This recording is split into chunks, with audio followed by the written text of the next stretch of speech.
Hello, everybody. Thanks a lot for coming. This is the Chrome Fireside chat, and we're looking forward to answering some of your questions. As you can see, there's a URL up there on the screen. You can go there to submit and vote on the questions that people have already submitted. So we'll be going through those questions, and then, of course, we'll be taking audience questions at the microphone, too, so don't be shy. Please come up to the microphones if you have a question. But first, let's do a round of introductions, and I'll let everybody here introduce themselves. Thanks. Yeah, my name is Ian Ellison-Taylor. I'm the director of product management for the web platform pieces and other related stuff-ish. Pretty vague. My name is Jeff Chang. I'm a product manager on the Chrome browser team, focusing on a couple areas such as UI features, plugins, and privacy. My name is Erik Kai. I'm the engineering manager for apps, extensions, and native client. I'm Alex Russell. I'm a software engineer. I work on Chrome Frame and the Chrome web platform more generally.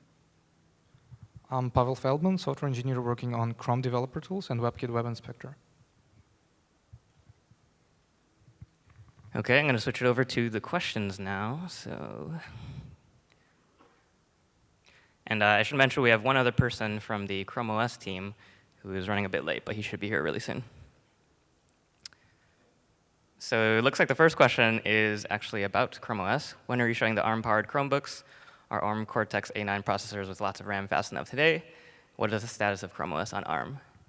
I unfortunately don't know the answer to that, so I think we should wait until our Chrome OS team member comes here, and he will happily answer that question. And again, just to remind you guys, feel free to come up to the microphones. Don't be shy. Can. Just in time. I'll go ahead and move on to the second question while he's getting settled in. So Google Chrome browser is already available for PC, Mac, Chrome OS, and Google TV.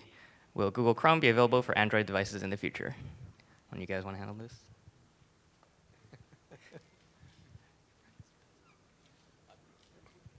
I don't know how to answer that. It's not something we're talking about right now. I think the important thing to remember at the end of the day is, what we're trying to accomplish with Chrome is to make the web better, right? To make web browsers better. And so obviously there's a web browser on Android, and we'd like to work with them to make that as compelling and as good of a web browsing experience as possible. The one thing I'll toss out is that while it's not strictly Chrome, we share an awful lot of code with the Android team. We share WebKit, of course. We share V8. We share our networking stack. And we're working on sharing even more over time. It's also worth noting that mobile has a lot of separate challenges, specifically on constrained memory footprint devices where the multi-process model poses new and interesting impositions, where on the desktop world where you've got a couple of gig of memory just laying around, things are different. So. Sorry, I wanted to get back to the first question I skipped over. So Can, you want to handle that one? Is that right? OK. So as we've announced before, we're definitely working on ARM, and we think it's actually a really interesting platform for us to be able to get some of the low-power attributes that you get with ARM devices, and be able to get thinner devices as well. It's something the team is continuing to work on. We're obviously right now focused on getting sort of the Samsung and Acer devices out the door, but these are hot on the trails. Now we'll take a question from the audience.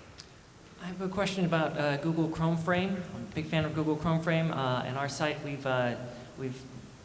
any IE6 user who comes to the site, we put up a little dialogue that says, hey, you should get Google Chrome Frame. We've got a big button. And underneath it, we have a little link that says, or you can continue at your peril. And we put analytics up, and we find that 95% plus of people are clicking on the link and continuing at their peril. They are just not clicking on that button. And I wonder if there's any best practices we could use to try to make it a little more inviting for people to click on the button. They're getting a terrible experience when they click on that link. The only thing they're getting out of it is they're not installing Google Chrome Frame, which is not good for them or us. What could we do? Don't give them the option. Seriously, I don't mean that to be flip. I'd say that if your site has such a wide chasm in experience between, you're going to get a terrible experience here, or you could get a modern browser, right? Like that's terrible is such a strong word. It's merely bad. Oh, well, okay. And this is actually a really interesting question because there is a gradient of experience that you can deliver. Right? Some features are going to never work on a terrible old browser, whatever that browser might be. It's not like IE is unique here. Netscape 4 isn't going to support WebGL either. And so we have this problem where there's some set of features which you can shim in, you can polyfill in. And for those, if that's what your site is mostly composed of, I think it does make sense to do the incremental engineering effort to go, say, hey, here's a link to deliver an alternative experience. If, on the other hand, you sort of want to lay off those shackles and deliver the best experience you can, I think it's maybe in your interest then to not offer the option. Just say, here's a set of good options, and our site requires one of them. Have we made the install experience better? So the install, you're saying that they're not even clicking on the link, but Yeah, the install experience is getting better. They have no idea how good or bad the install experience might be. That's right, yeah. So I think that's a question of UI for you to test. I wish I had a better answer than don't give them the option. Just on the flip side, though, I mean, a number of Google properties have stopped supporting IE6 at this point. It's certainly not unprecedented to stop supporting older browsers. I mean, we'd like to do that. I mean, of course, we want to extend the strategy to IE7, and if this button plus link strategy had worked really well for IE6, I think we'd be pushing it much harder, maybe even up to IE8 today. But we don't want to annoy people if they're all just going to click the link. Then what have I done? So what we have seen for Google properties is that when we do say, please get Chrome Frame or a modern browser, and those are the only choices, that's what they do. They do go and install the plugin. So That's good to hear. Well, I also wanted to offer a suggestion. Google Chrome Frame is a pretty odd-sounding name, and I know you've heard this before. Have we considered like Chrome Lite? Do you have a Chrome Lite? Lite. It's a light version of Chrome. It's not the full version. It's light. Interesting. I'm not a huge fan of the name either, so noted. I'll take a vote. Yeah. Thank you. Thank you. I'm going to jump to the moderator questions now. So what is the status of Speedy adoption outside of Google, and for what applications or use cases do you think it is a particularly good fit? No idea. We need a mic. Yeah, we don't have the expert in the field here, but I used to sit next to him, so I'll try. Yeah, exactly. Anyway, we're working with a number of partners and on this front, and we're getting a lot of interest. The sort of people who are most interested are large website providers who really want to optimize the experience for as many of their users as they can. Also for content accelerators, edge hosting, that sort of thing. As you know, we got a module to make it supported in Apache. It's built into Chrome. It's now supported on all Google properties. So if you're using Chrome and Google properties, you're automatically benefiting from it right now, and we're out pushing it and advocating others to adopt it. So really, there are no barriers. It's all open source, and we're trying to push it out there as best we can. How about let's take another microphone question? Oh, from the back microphone. So I remember when a couple of our lab students got CR48s, and we went ahead and started hacking them and noticed that they ran a flavor of Gentoo Linux. This morning during the keynote, I noticed that neither Gentoo nor Linux nor any of the open source contributions that made up the original CR48 stack were talked about. Have you guys ditched that in favor of some BIOS-less, OS-less approach to Chrome OS, or did you guys just forget to mention Linux? Absolutely, we're still using Linux. It's definitely at the core of what we're building on top of. The Linux, the kernel team has done an amazing job helping us, and we've been working closely with them as well. We do definitely credit them in if you go through our about menus and all that kind of stuff in our documentation and our code, all the credits are there. You're right, we definitely didn't mention it during the keynote itself. That might have been an oversight, or also given sort of the more consumer-focused messaging that we were trying to make. Does marketing have a Linux allergy? I'll leave that for you to decide. Thank you. Okay, let me take a question from the front microphone, and then we'll jump back to the moderator. Sure. So I was really excited this morning to hear about the Chromebook program for education in schools. It seems like an amazing price, and it would be really wonderful. So I spent a lot of the last year working in a school, just teaching some kids how to do HTML and CSS, some elementary school kids, and so we were using some blah Windows 7 laptops. But it did have Notepad, and it did have the ability to play around with things in a file and reload them in a browser, and we could go into JavaScript, or we could mess around with RGB color codes and whatever, and something that's a little more flexible than like the Chrome developer tools. So how, if you were going to use a Chromebook for such a thing, how would you go about doing that? What should I be looking for?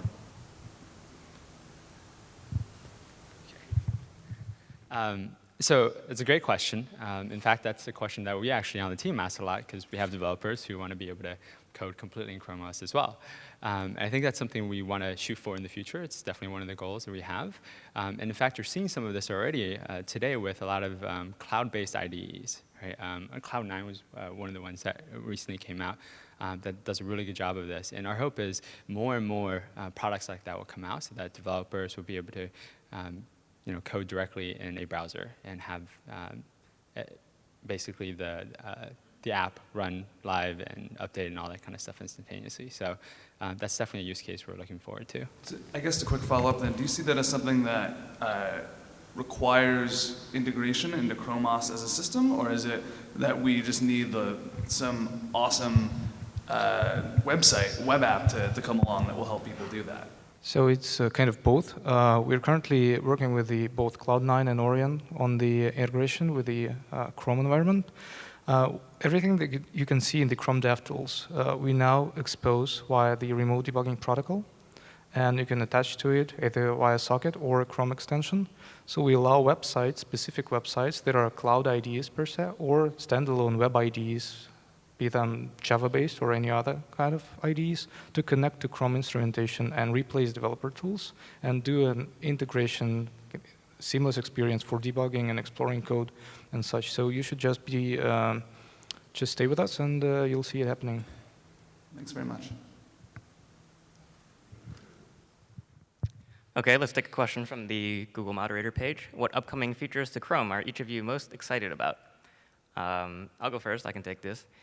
So one of the things that we're working on in Chrome that I'm most excited about, it doesn't necessarily have a name per se, but it's just kind of the increasingly personalized versions of Chrome that you can run. And so what I mean by that is currently, if you're using the Chrome synchronization feature, you can back up all your data to the cloud, including bookmarks, apps, extensions, autofill, passwords, et cetera, et cetera. And then you can take that data and you can sync it across all your devices where you're running Chrome, laptops, computers, et cetera. And so that's great because it enables you to sync all those personalizations and customizations across all your installs of Chrome. But also in the future, we're working on a feature where if you happen to share one computer with multiple people, suppose you and your girlfriend or you and your spouse share one computer, then obviously you each have your own personalized Chrome running, your own tastes, your own preferences. And so it's kind of hard to switch back and forth. However, we're working on a feature which we're internally calling profiles, which will allow you to run multiple Chrome windows side by side, even at the same time, which each run within their own, kind of bucket or segment where all the personalized features, all the synced data types are siloed. And so that will help you run Chrome side by side with your spouse on a shared computer, and you can switch back and forth easily, and you can choose which Chrome you want to run. So I'm pretty excited about that feature. Well, I got to talk about some of mine this morning. Probably the one that's coming out the soonest that I'm most excited about, of course, is the GPU work.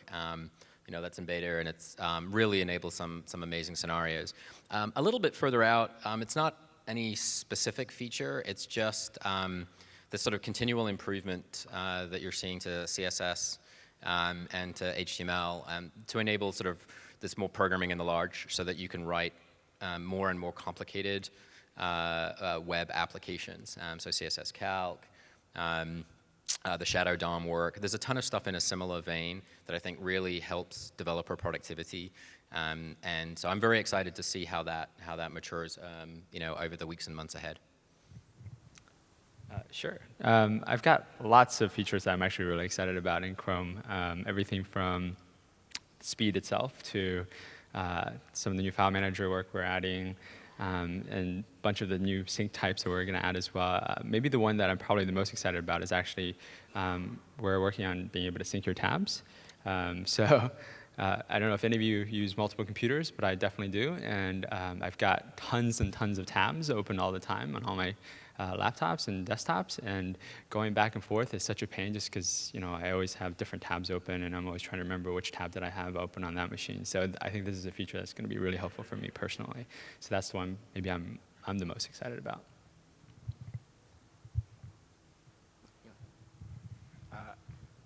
I'll just pick two. So coming from extensions land, Taylor, jumping on the sync front, we're going to allow you to sync data from within your extension, so exporting an API that allows you to send your preferences from computer to computer. So we think that'll enable some really interesting scenarios, and then of course native client will be a lot of fun, and hopefully you'll start seeing that later this year.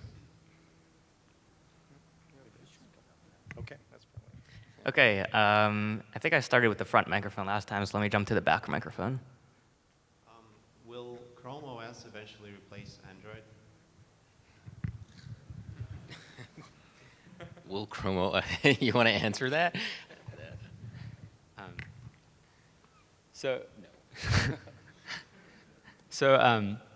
I think what you saw today was what Chrome was trying to do is paint a vision of the future that we believe most users are going to be taking advantage of, which is the web. The web is the platform that we believe is really going to win out in the long term.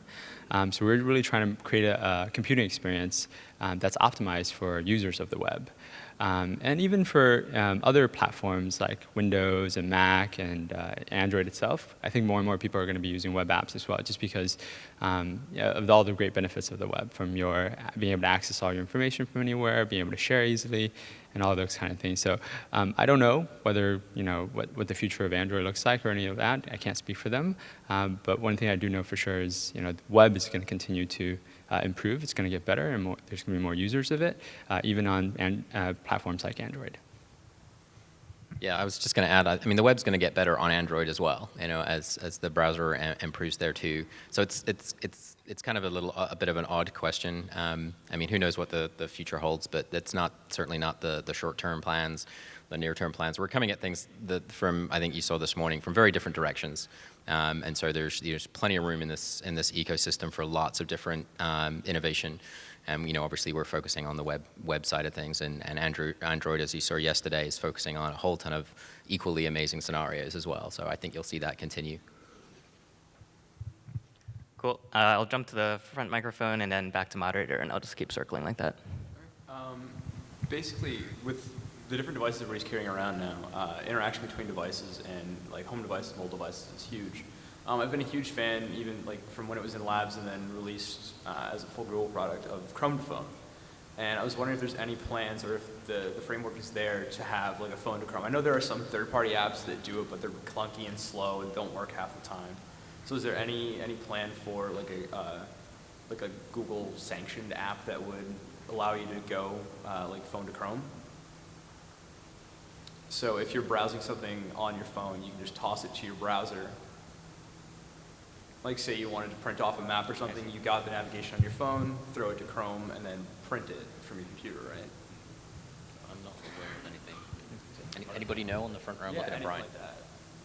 Like that. That's definitely a pretty interesting use case, and I've seen Chrome to phone, and I've thought about that use case, but not the one that you described. But that's very interesting. We'll definitely be thinking about that. Are the frameworks there for push notification to Chrome, or?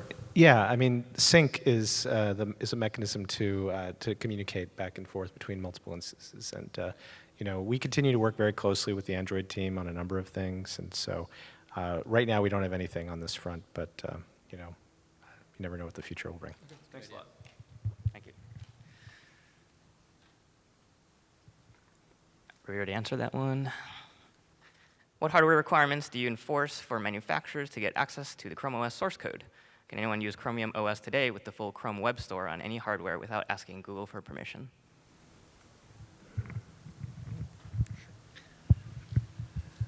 So today we're working in very tight collaboration with the manufacturers that we're working with to build Chrome OS. The hardware requirements that are in place today are something that we work very carefully on in order to develop and deliver the best experience possible on Chromebooks. As you look at the Chromium OS source, absolutely somebody can take that source and go and build an operating system that they can deliver, and I don't see a reason we would stand in the way of that. As far as the first Chromebooks, we want to work very closely with the manufacturers to make sure that the experience is as good as possible for our users. And I think we've been successful in doing that today, and we're really excited about continuing to extend that in the future.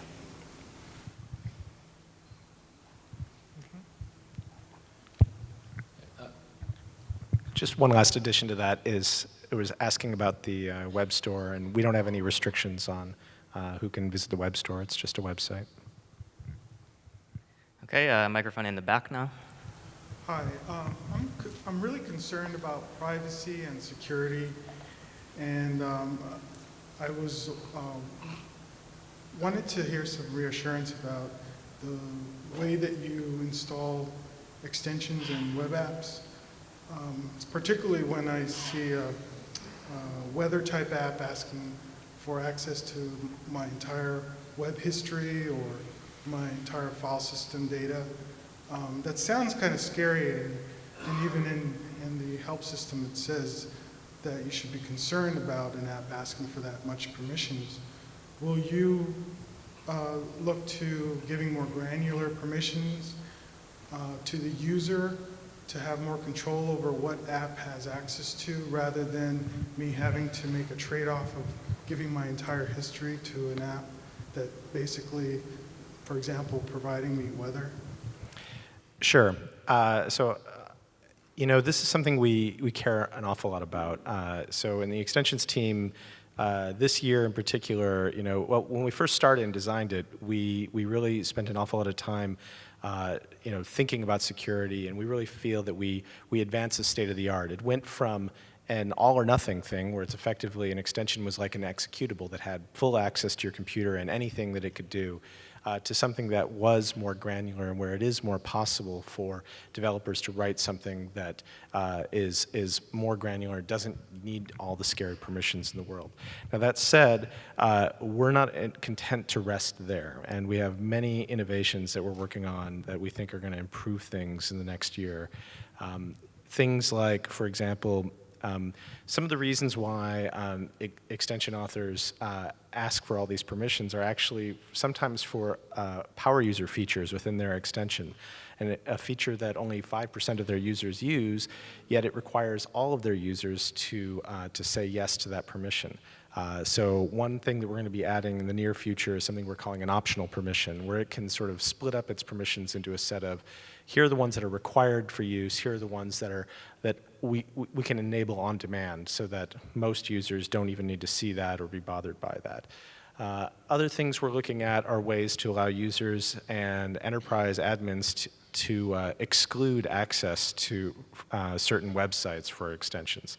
So for example, maybe you say you trust this extension in general, but you don't want any extension to ever access your bank, and that kind of thing.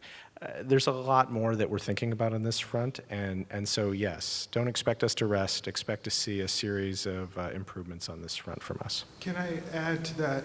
From your answer, it sounded like it was more developer-centric rather than user-centric. I was wondering if, it sounded like you were saying you would give the developer the option of making optional security versus giving the power to the user in having that choice rather than solely on the developer side. Well, the power, there's a couple of issues here, and one is we're relying on the web store to act as a dampening factor first off, that when users don't like what an extension's doing and an author's doing, one of the things that works is that people give negative reviews and give feedback and saying that they don't want it to do what it's doing. They want it to act in a more restrained fashion.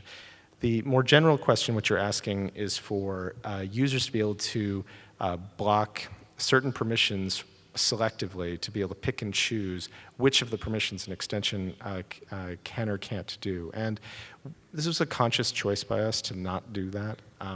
The reason being, it's a question of testing and stability for the developers, that a developer builds an app with the expectation that it's going to work a certain way, that having certain things, sort of, arbitrary permutations of the capabilities disabled out from under it is sort of an untenable quality situation for developers to be put into. So yes, at the end of the day, that part is a developer choice. However, like I said, we think that the feedback and the reputation in the store feeds back on itself quite positively on that front, and that as we roll out these features, that more and more developers are going to adopt it. Now, just one clarification, there are a couple of features where the user is in control in places where it doesn't affect the overall functionality. For example, an extension will never have access to incognito or file URLs without your explicit permission. And the other example I used about blocking access to specific sites would be something that would be totally in your control. Okay, why don't we, I spent a lot of time on that one. So.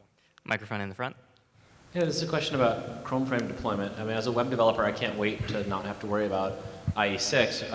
But as sort of the previous question talked about, it's often hard to get people to install it. And if there's not a lot of people who've installed it, then you still have this problem. And I'm surprised that more Google apps haven't prompted people to install, because you'd think they could be a big champion for this. And I'm sure Google developers hate IE6 as much as anybody else. I'm thinking in particular of apps like Gmail or Maps, where it really would be an improved experience if you were on a more modern browser. I'm just curious, do you know why they haven't prompted it? Is it that Chrome frame's not ready yet, or that they're lazy, or that they have trouble getting people to install it? And what could we do to help them help us? Great question. So I want to defend my colleagues on the apps teams. They're not lazy. In fact, they're working very hard to deliver the best experience they can under the constraints that they have. And so this is a question about helping them liberate themselves from those constraints. But application teams at Google also live under the edict of thou shalt be fast. We do on Chrome, and they do too. And that means that if we can't say we're not going to regress your latency or your performance, then it's not really a viable option for them. And because of the sort of the complicated performance picture for Chrome frame, until very recently, it's been a little bit of a toss-up to try to do testing, because there's cold start versus warm start, there's low latency connections versus high latency connections. You have to run an experiment. It takes a lot of time to sort of figure that out. Luckily, Pat Meenan and the webpagetest.org guys have put together support for Chrome frame and webpagetest.org, which is helping us prove that on most sites, Chrome frame is a net win. It's not going to regress your performance. And that's the sort of data that's allowing us to sort of go make a credible argument to teams internally and externally that Chrome frame isn't just a good idea in terms of liberating you from your current constraints about the sorts of features you can deliver, but it's also a viable way to help you meet your latency goals, and certainly at a minimum not regress. So that is maybe the largest predicate for why they haven't been prompting so far, and I'm hopeful that we'll see a lot more of that, both internally and externally to Google, because a lot of sites can benefit. Okay, we have a Google moderator question. What's the next step for Chrome from a UI standpoint?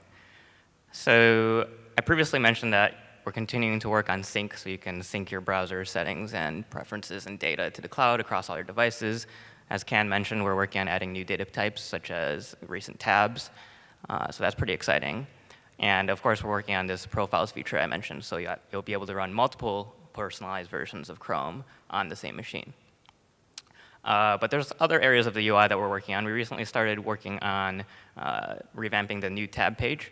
We're always kind of constantly thinking how we can make that as useful as possible for our users. And so we're trying to currently think through the right balance in terms of how customizable it is versus what kind of magic formulas we use to show you content on your new tab page, whether that be your bookmarks or the apps you've installed from the web store, or the pages you visit the most, or the recent pages you visited, or recent tabs you have open on any of your devices. And so I'm definitely looking forward to continuing to work on the new tab page from a UI standpoint. OK, so I think it's back microphone now. With the Chrome OS and Android all being open source, one of the biggest challenges for Google seems to be digital rights management. What is the team doing as a whole to improve that? We still don't have applications like Netflix, which has been on the iPhone for a very long time. When and what is the Chrome team doing to improve DRM for providers of it, so that way we can get more content on the devices? Good question. So today we already support Flash DRM. So obviously YouTube, movie rentals, all that kind of stuff all work already. And we've been working closely with Netflix as well. And in fact, we announced today that out of the box, when you get your Chrome OS device, Netflix will work. So we've been working with them on that as well. I don't know if generally on other platforms, Chrome has done anything unique or special though. No.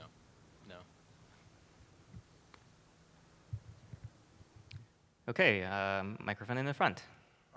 Kind of taking it from the reverse angle, I'm a great Chrome fan, and I'd love to get rid of all the other browsers on my machine, but every once in a while I have to, like once a month, I have to do reports using FedEx, and I have to do plane bookings, and I do some real estate stuff with various MLSs, all programmed in wonderfully rich, ancient frameworks, and they don't work on Chrome. Are you guys continuing to figure out what to do with those huge legacy, heavy-duty apps that are all over the place? Yeah, it's obviously it's a huge problem, sort of dealing with legacy, and there's no easy answer. I mean, obviously we look at Chrome Frame and other solutions like that as to provide us sort of an escape valve, so you can continue to run old applications until they frankly just die off, and that I know can take a decade or more. I think we've been helped recently. Just there's something of a perfect storm going on right now with HTML5, with IE, with Firefox, and Chrome really focusing heavily on HTML5 features, and it's creating this pull now for apps to get updated and rewritten to be sort of more modern, and that's helping accelerate the demise of some of the older browsers, and along with it, some of those older applications. But it's a huge challenge, so we do look at ways to try and mitigate the issue on both sides, to try and find ways to help developers migrate to HTML5 modern browsers, modern era browsers, and also to create demand, that the experience is so much better on a more modern platform, that developers are motivated and users and IT departments are motivated to move to something else. And time will take care of these things, but we will try and accelerate them as much as possible. I wish there was a magic bullet that we could just sort of rewrite history. Unfortunately, we don't have anything quite that magical yet. Maybe I don't know, we have to go one at a time and go kidnap the people that wrote those apps. And I don't know, we'll find some magical solution maybe.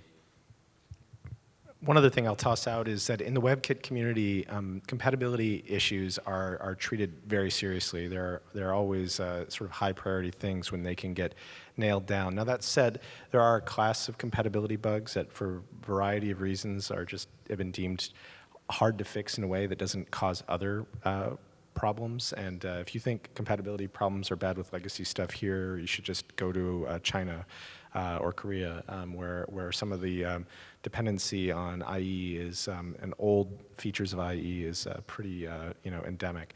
And within there, in addition to fixing WebKit bugs, we've spent actually a fair amount of time building tools to help website authors track down the compatibility issues that they've got. So, for example, the China team has put together a tool that you can point at your website and it just highlights all the things. It says, this is an IE dependency, this is an IE dependency. So it's a very important issue to us and one we continue to push on. Will Google Chrome on Linux, Ubuntu support WebGL? Actually, I thought that was an obvious yes, but now I'm panicked that there's a question. So I'm going to look at the front row.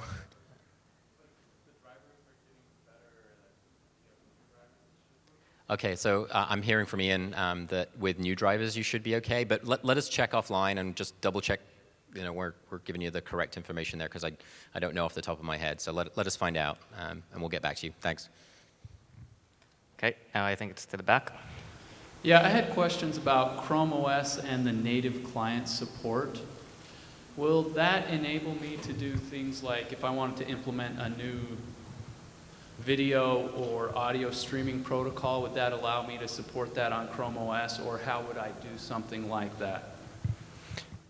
Sure.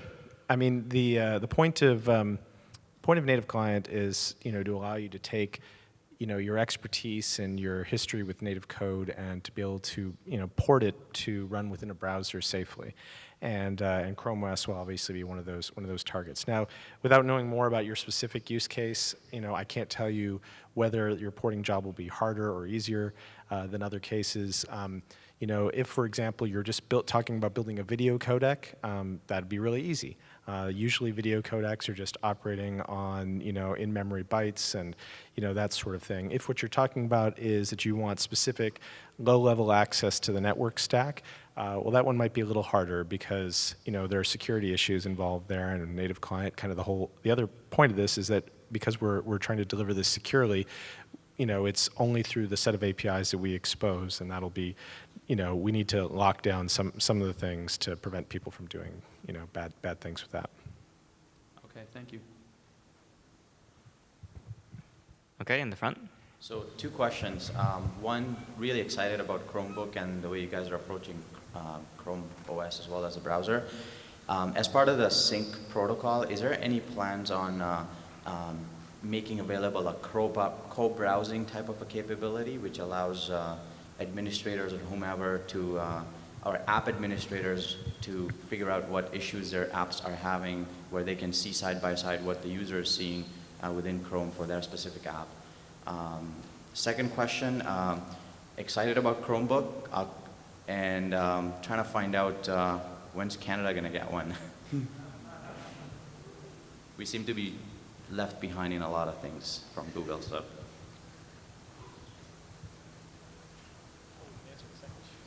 Which way are we going?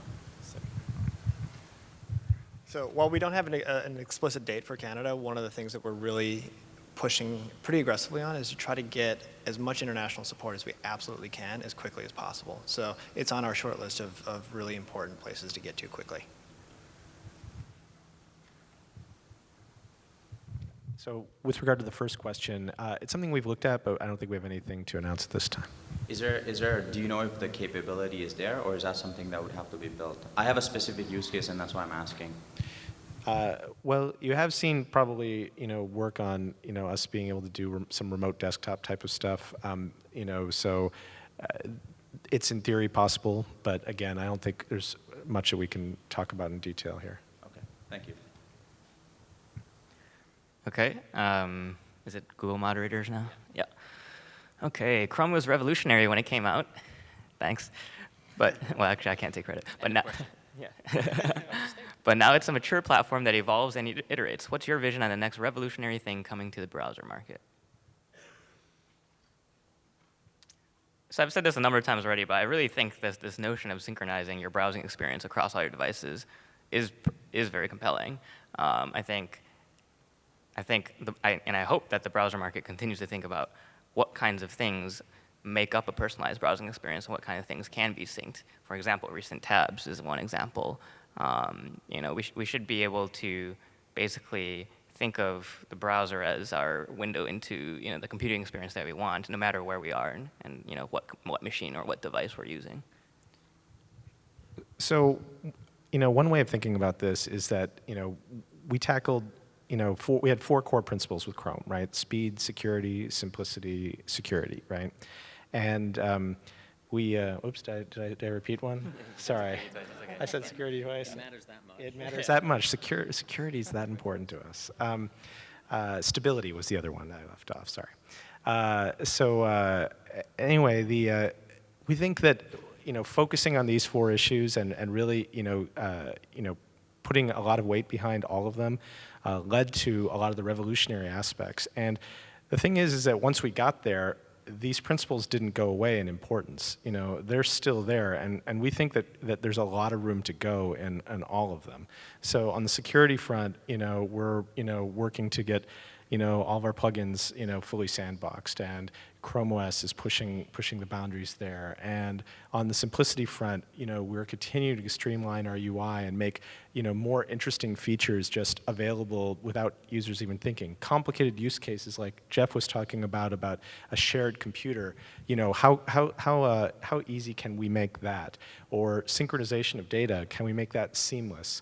How much faster can we make things? I think there's a lot of things that we can continue to make faster. So, I don't know, maybe focusing on these same core things doesn't sound revolutionary, but to us, we think that these are the things that unlock those sort of next level of uses. From the web developer perspective, Chrome is revolutionary in terms of speed.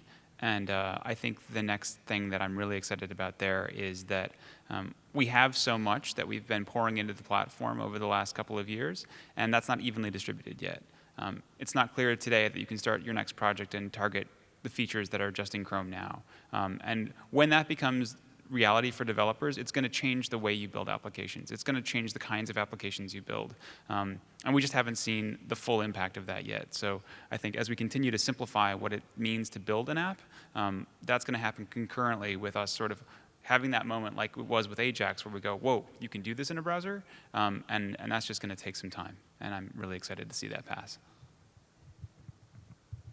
OK, to the back again.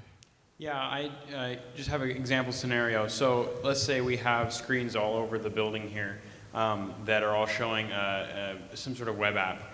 Is there any way, like on the browser level, as opposed to like doing it from a web app standpoint, of synchronizing all of those screens together? Is there something? Are you guys working at all on something to not only sync the browsing experience for a personal user, but to synchronize the browsing experience for some sort of digital display type of thing? So I think from the platform perspective, WebSockets are the next closest thing. So you can have a Reflector server, which you can send events to, and folks who listen in on those events. And those can drive a shared web app experience. Some of the folks who are showing apps in the sandbox are doing exactly that with WebSockets. And they're getting really low latency collaborative games to happen. You need to share a data model, so work in the data model space is important, and then you need to share a low-level latency channel for that. It's up to the app to do that, but those are the bits of the stack that you need to deliver that sort of experience. Okay, thank you very much. And to the front. Yeah, my question is about developer tools. So are there any plans to make dev tools more extendable? Like if I want to write extension for my own company for the project I'm working on? Yeah, so we've just announced the extensibility APIs for the Chrome DevTools on the session today at 1 p.m. or something. Oh, really? So check out our site at code.google.com/chrome/devtools, and you'll find info there. Okay, and second question, which is not a follow-up, but anyway. With Trezor, if I pronounced it correctly, is it going to be more native to Chrome and to developer tools at some point, where I can actually debug it with developer tools and not to debug the compiled JavaScript? So the way for that to happen is for those features to get through the standards process and into V8, at which point that'll be a native experience. Through the standards process. I think that's maybe the easiest way. I know that there is line-for-line debugging from source to compiled stuff happening in other browsers. I don't know where that's at. We kind of have a generic schema for debugging compiled languages, but we should wait for the platform to get there in this very case. But we will have support for compiled languages for GUID and Clojure and get them debugged on the DevTools. Okay, thanks. OK, so will we be able to download and install Chrome OS when it comes out?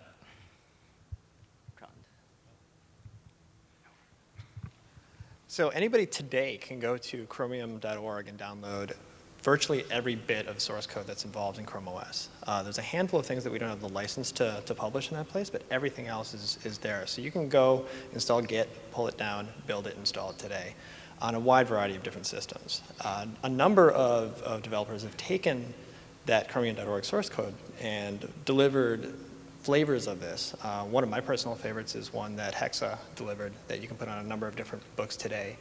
Phenomenal experience, and that's the route that we're going to go with for people downloading themselves.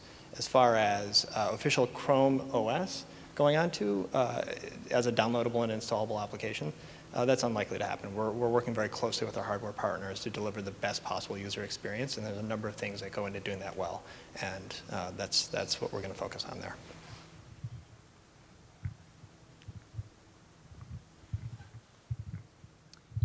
Just to add to that a little bit, one of the reasons why we have to work very closely with hardware partners and get very specific bits for that is because we actually integrate all the way down to the firmware, right? There's very hardware-specific pieces of code that you won't just be able to download and run on any machine because of the way that we actually do verified boot, for example. So a lot of the security relies on this. So we could make that available for download, but it wouldn't really run on any other system, and you wouldn't get the same benefits of security and performance and so forth. So that's actually why it wouldn't make sense for us to just put partner code on a server somewhere and for everyone to download. Okay. Microphone in the back.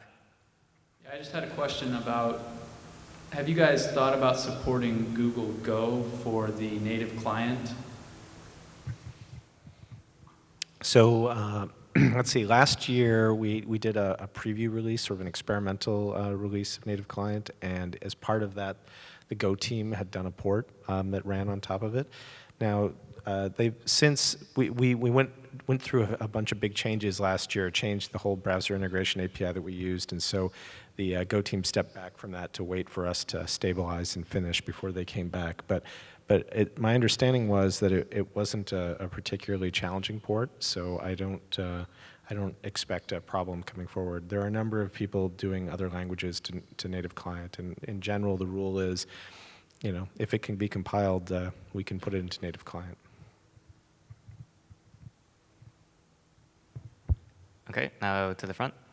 Yeah, just a quick question. Any ETA on bringing Canary to Linux?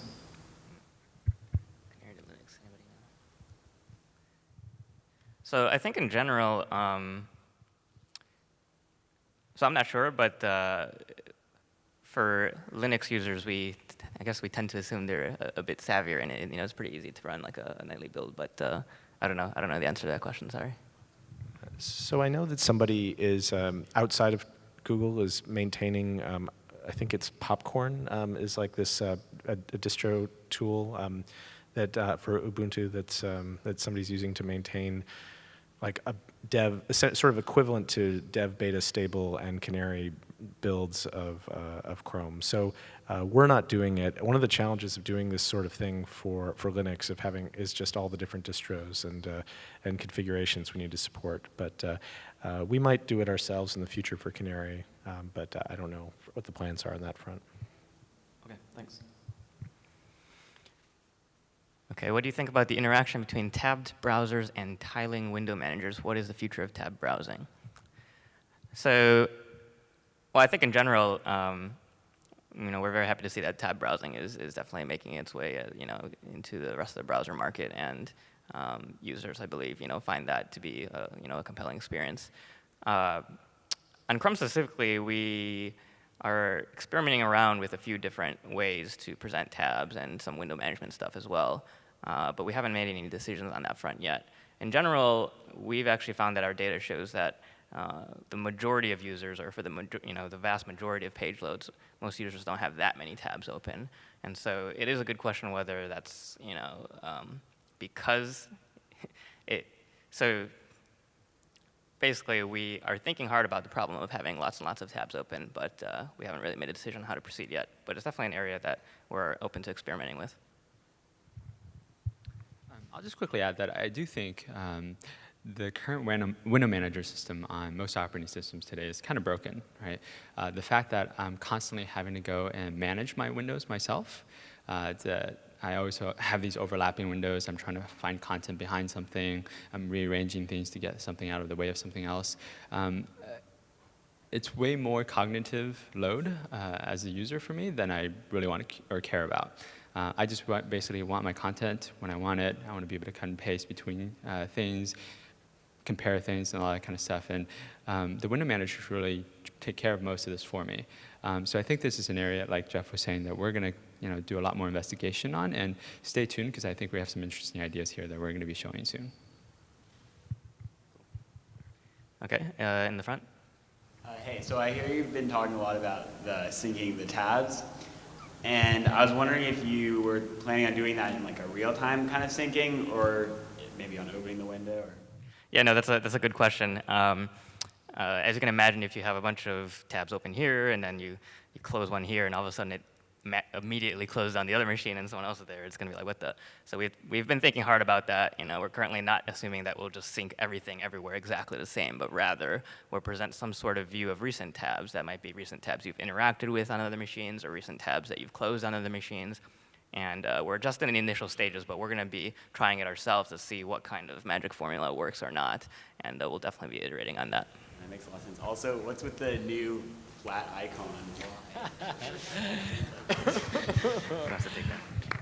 So it turned out that I don't know, none of us actually really loved the early icon. It turned out it was a compromise between not being able to find a better one.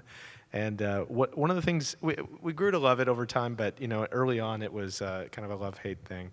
What we found though is as time went on and we kept putting the logo in different places, that every sort of, every artist, every place we put a slightly different take on it. And it was getting morphed around, partly because that 3D rendered look wasn't very flexible for being put in different form factors, like put on a t-shirt or put on a Frisbee or put on a poster or different art styles and whatever. And so at the end of the day, what it just turned out that having a flatter style was more adaptable to a bunch of different places we wanted to do it.